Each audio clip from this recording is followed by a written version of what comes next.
Seja bem-vindo a mais esse vídeo e hoje nós vamos falar sobre os frades em saída pelo mundo. Quando os frades vão pelo mundo, não litiguem. São Francisco queria que ao sair do mosteiro os frades andassem acompanhados, imitando nosso Senhor Jesus Cristo, que ao enviar os seus apóstolos para pregarem, os mandou de 2 em 2. Primeiro, para maior segurança e honestidade do frade, para que um fosse testemunha das ações do outro. Segundo, por caridade, para que se ajudassem mutuamente em suas necessidades. É melhor que 2 estejam juntos do que um, porque terão recompensa em sua associação. Se um cair, o outro o levanta. Enquanto esteve nessa vida, São Francisco sempre observou isso, enviando aos frades acompanhados. Isso é evidente, segundo Yu Pisano, na regra que se expressa no plural, em dizer, quando os frades vão pelo mundo. Ele exorta os frades a 3 coisas.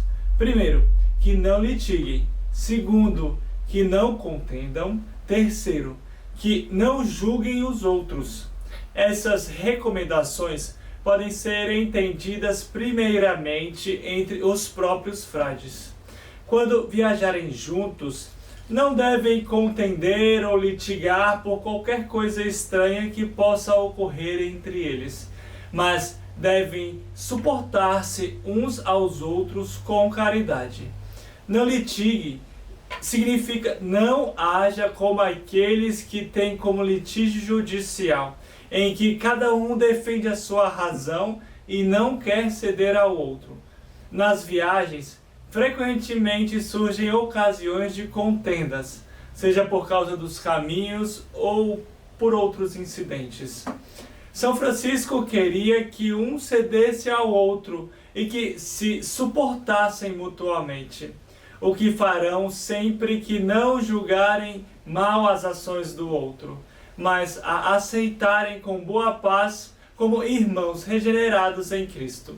Em segundo lugar, isso se entende o que se diz respeito aos seculares, pois os frades, quando saem pelo mundo, não devem litigar ou contender com eles, por qualquer coisa contrária ao que aconteça. Mas, com humildade e paciência, devem suportar todo o vitupério que lhe seja feito ou dito por amor de Cristo.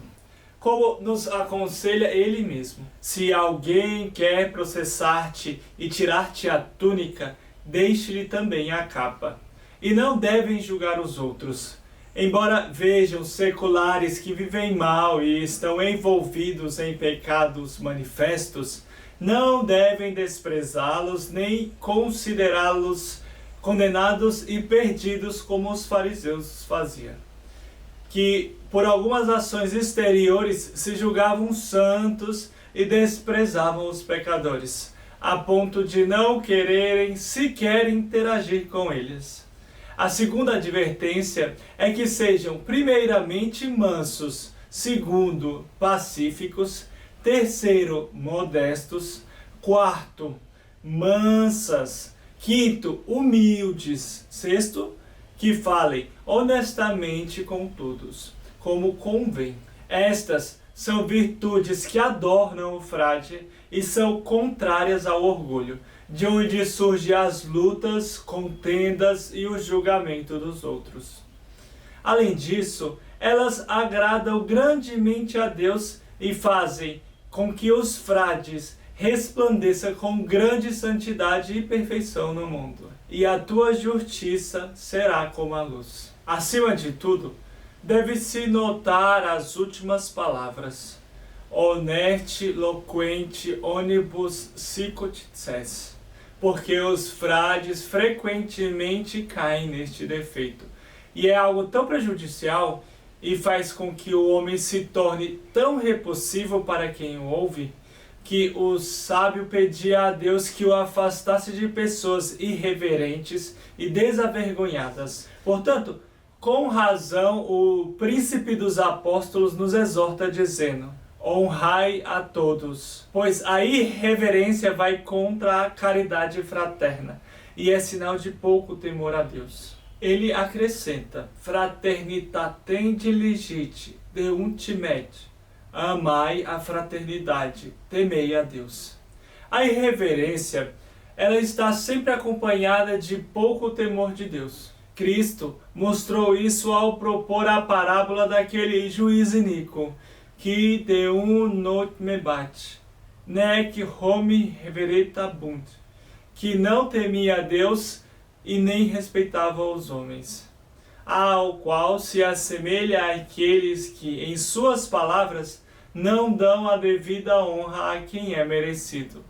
Com o superior, deve-se falar como aquele que se está acima, com os idosos como alguém maior, com o sacerdote como um sacerdote. Em suma, com toda pessoa deve-se falar com reverência e com respeito, por força de justiça, como ensina o apóstolo. Dai a cada um o que lhe é devido. O que honra, honra. Prevenir-se em reverenciar-se uns aos outros é de tamanha importância que o nosso doutor seráfico São Boaventura diz que isso é um eficaz incentivo à caridade fraterna, um claro indício de uma boa consciência e um sinal manifesto de uma alma nobre. Ceder humildemente aos irmãos o ônus de caridade é incentivo à fraternidade, evidência de boa consciência e de uma alma nobre.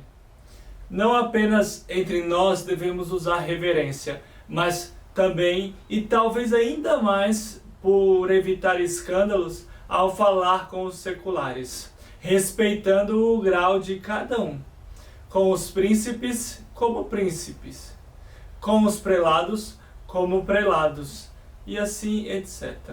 Dando a cada um os títulos que lhes são apropriados, sem, no entanto, usar termos cortesãos ou palavras afetadas, mas com simplicidade. Particularmente, deve-se cuidar para que nas conversas com os seculares falemos de assuntos devotos, espirituais e edificantes, e nunca de coisas mundanas, brincadeiras, fofocas e afins, que não condizem com o nosso estado religioso. Devemos evitar os juramentos, pois nosso Senhor nos ensina que nosso falar seja simples. Não, não. Sim, sim, não, não. Este vício de jurar frequentemente e de mencionar em vão o nome de Deus e dos santos é prejudicial. Nos faz cair no progresso espiritual. Não acostumes a tua boca ao juramento, pois muitos tropeços vêm dele. Tudo isso nasce de um espírito desordenado e um espírito relaxado. Por isso é necessário habituar-se em falar pouco, para não incorrer nestes inconvenientes. Daí vem o fato de que o silêncio é tão recomendado em palavras e observado em rigor com ações por aqueles que buscam progredir no caminho de seus discípulos. Esta saudação, para que com isso os preparasse para receber a palavra de Deus e os dons espirituais.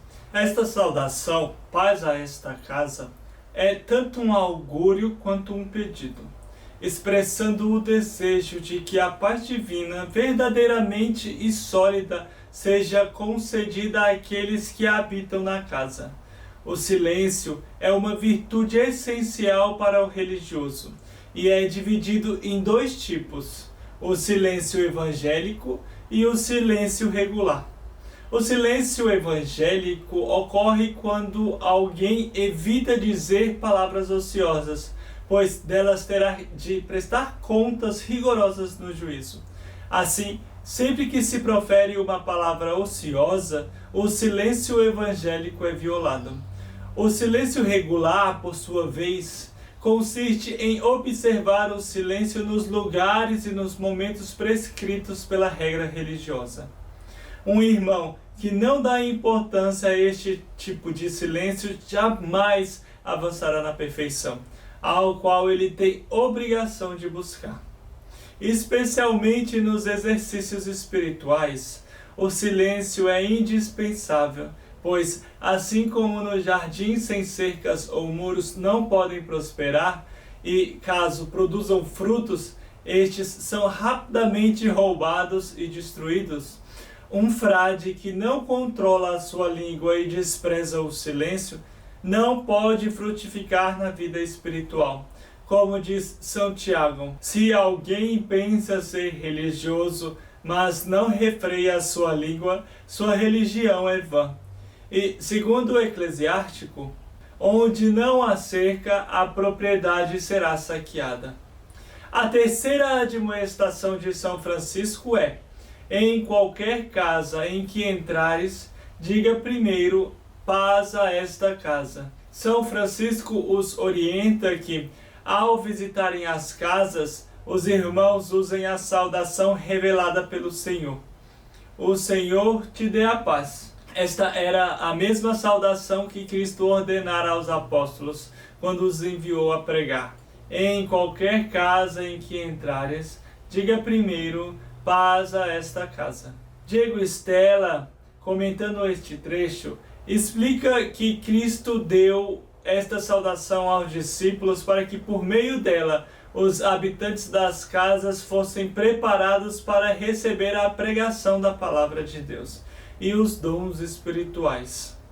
O desejo de paz não é apenas um cumprimento, mas um gesto profundo que carrega bênçãos divinas. Este mesmo modo de saudar usou Cristo nosso Senhor, pois depois que ressuscitou da morte para a vida, ao saudar seus discípulos, não dizia outra palavra senão paz a vós.